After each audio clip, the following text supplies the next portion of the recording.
This is another damn podcast about digital asset management. I'm Henrik de Gyor. Today I'm speaking with Anthony Allen. Anthony, how are you? I'm doing great. Thank you very much for having me today. Not a problem. Anthony, how are you involved with digital asset management?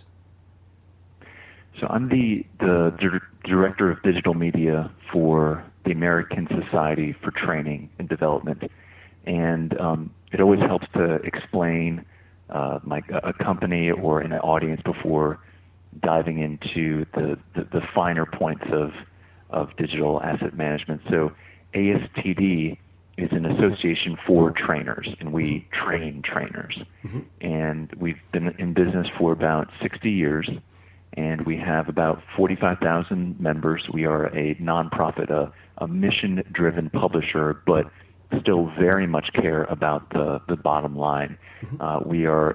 We consider ourselves a small publisher. We publish books, magazines, pamphlets, smaller 20, 30-page books. And we also have a very heavy practice for video. And the video and media production is specifically geared to our conferences. Mm-hmm. We have a small 1,500-person conference in January and a large 8,000-person conference in June, and we record most of the material there. So we produce hundreds and hundreds of hours of conference content every year as well. So thousands of assets in our digital library for PowerPoints synced to audio and live full-frame video production for the conferences. Mm-hmm. So I was brought on to ASTD, this is how I refer to the company, mm-hmm. about 3 years ago, to basically take care of content management, digital asset management, mm-hmm. tagging, XML, and I've done full force into that realm. And when I came to ASTD, there was a really quite a shock. I had actually come from the video world, and I was a producer at Discovery Channel. Mm-hmm. And video, they've been making TV basically the same way for decades. And so the taxonomy and the metadata-based publishing search within libraries for video assets is actually quite mature. Mm-hmm. Lucky me. Now, I had actually then moved on to ASTD, and I came to a publishing house that in an industry that had no taxonomy. Mm-hmm. The content is also highly contextual, meaning that search is very, very difficult with training content. And the reason is because it's the exact opposite of medical content. If you search for basal cell carcinoma in a medical directory, you're going to get information about basal cell carcinoma. Now, training content, on the other hand, is very contextual, and we trainers argue about the definition. So I was at a shock, and at a loss for where to start when I started my job as kind of a content manager. So with ASD over the past 3 years, what we've done is we've developed a taxonomy for the training industry that I'm now going out and into other content production houses for training content, mm-hmm. and trying to get them to adopt the training taxonomy. It's a very, very large initiative for us. I've also have made some large technology purchases for the content management, benefit of all of the content production departments within ASTD. We have an XML-based content management system, an XML-based metadata workflow publishing engine, and we also have a part of ASTD that goes and takes our content, which is at the very, very end of the print cycle, PDFs, and then converts that content into XML. Mm-hmm. And then it is tagged according to our taxonomy. It is tagged according to the DITA XML standard, and then it is put into a repository, and then afterwards we have basically what I call a workflow expansion framework that allows us to build new workflows to get new formats out into the publishing world, make money with EPUB, make money with all this, other formats as well. And that kind of gives us a scope of how I'm involved with digital asset management, and it really was from, zero to now. I would say that we have a lot of our internal production workflow practices matured, and that now we're squarely looking at the future as far as getting this content out and creating new and exciting applications that leverage the metadata. And so the word of the day and the phrase for the future is really metadata-based publishing for ASTD. Why does a training and development organization use a DAM specifically? What is the end goal? Yeah, so there's two things here. There's ASTD, the publisher, the small publisher, but then there's also ASTD, the representative and quasi-governing body for training and development organizations, of which our members are trainers within organizations. They are independent consultants who are brought into large companies like IBM to give sexual harassment training, leadership training, and so on. And we also represent the vendors in this space, and those vendors can include other small publishers of training content. It can include technology companies that produce learning management systems, and it can also be other companies that create training content. A hot topic right now is education modules, education components, so smaller building blocks of content. So I'll kind of tackle the first part first, as ASTD as the publisher of content. So we don't really do anything different than any other small publishing house does, and with tongue in cheek, I say we look at what the big boys are doing, and we try to mimic it. Sure. Now there's a couple of things that are going on here. Companies like O'Reilly, very hot in the digital publishing space, they are setting the expectation of digital formats. When you buy an EPUB or like an ebook from O'Reilly, you actually get APK, Mobi, EPUB, and now even Daisy, which you get multiple formats. You get multiple formats for you. Okay. So you get to choose or all of the above.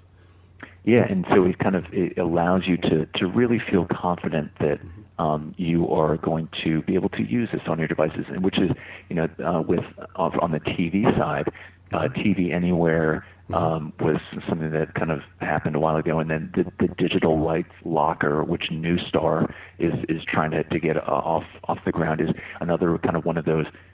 Let's get to the promised land of I buy this movie, I buy this TV show, and I get to view it on all my devices, and it's again metadata based digital rights management. But ASD isn't doing anything different than other small publishers and saying, we need to look at what the big boys are doing and mimic it. And there are definitely business reasons for doing that. As far as the O'Reilly example goes, we need to meet the expectations of our customers. Those expectations are not being set by us. They're being set by other companies like O'Reilly. That they're doing a really good job of making those expectations harder and harder to attain. So we have to keep up with each new search experience with great search experience that somebody has at Google, with each great business model that the newspapers make up. Smaller publishers like ASD have got to keep up with that, or we look further and further behind.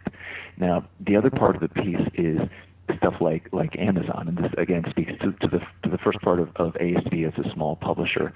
Amazon is great because as ASD is a commercial publisher, and that we have lots of our stuff up on Amazon, but the taxonomy that governs Amazon is completely meaningless for trainers.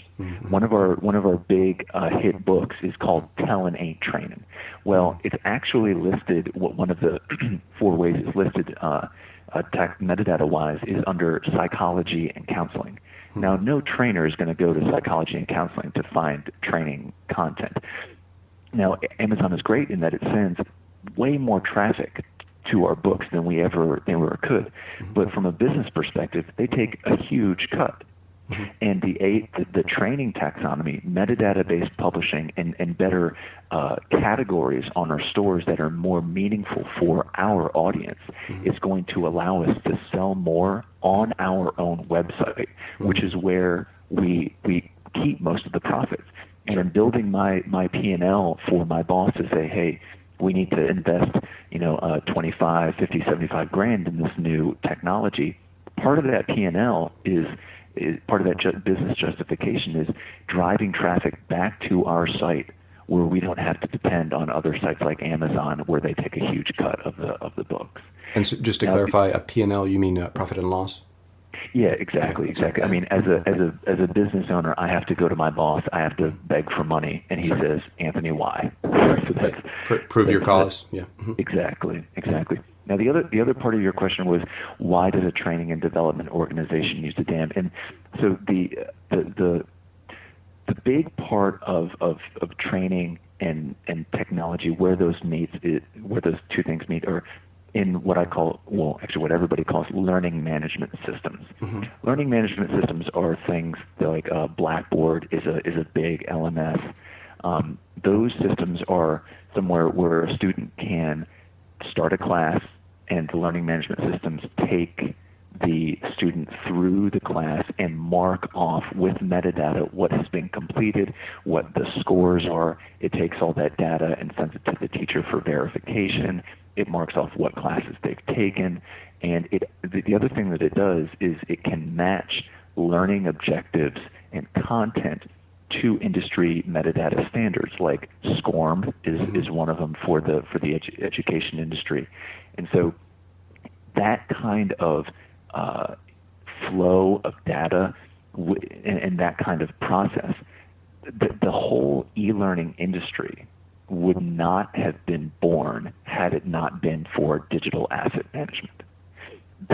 All the video clips that people play as part of their class, moving things around from this folder to that other folder, being able to create new classes and new training sessions, new educational sessions that are built off of learning blocks from other training classes, being able to customize courses.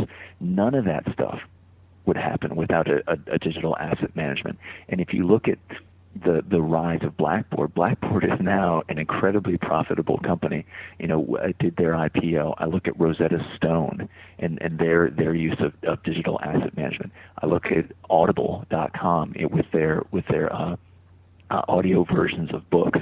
These are all companies that have found incredible amounts of success by leveraging digital asset management and selling better to their customers, meeting their customers' expectations, quicker time to market, better product, and it's all through the leveraging of technology. Anthony, what advice would you like to give to DAM professionals or people aspiring to become DAM professionals? So there's a place in the U.S. called Silicon Valley, and there happens to be just thousands of web startups there. A lot of web startups start with a problem statement. What problem are you trying to fix, and how does your web startup fix that problem? I would recommend to anybody that wants to become a DAM professional is to figure out what problems there are and then create a solution that is DAM specific. Start with a problem statement, and you can start at your own company. No matter what the company, what the industry, there's probably a process that is at risk for falling apart because of ill management. And there's probably a process that could use a dose of technology. These kinds of problems that can be fixed with a proper process is ripe for a digital asset management system. And because there's so much sense of media, like even non-media companies now, because of the rise of media and consumable media on the web, consider themselves part-time media companies. The digital asset management then comes into play for seemingly unrelated industries and companies. So for anybody aspiring to get into the digital asset management field, start with a problem. Look at your company and say, wow, this really is a problem. And then think, how can this problem be fixed with digital asset management? And it's very I encourage people to go out and meet other people in the digital asset management field. Go up to them, find them on LinkedIn. Go up to them at a meetup, and then pose your problem to them and say, my company has this issue. How would you fix it? And you never know what that digital asset management professional may actually, what they give to you. If you go to your boss with that boss will see you as, wow, this person is trying to fix problems, trying to help, trying to leverage technology. You may carve out a whole new, job description for yourself in the process. So that's where I would start. I would start with a problem statement. Great. Well, thank you, Anthony. For more on digital asset management, log on to anotherDAMblog.com. Thanks again.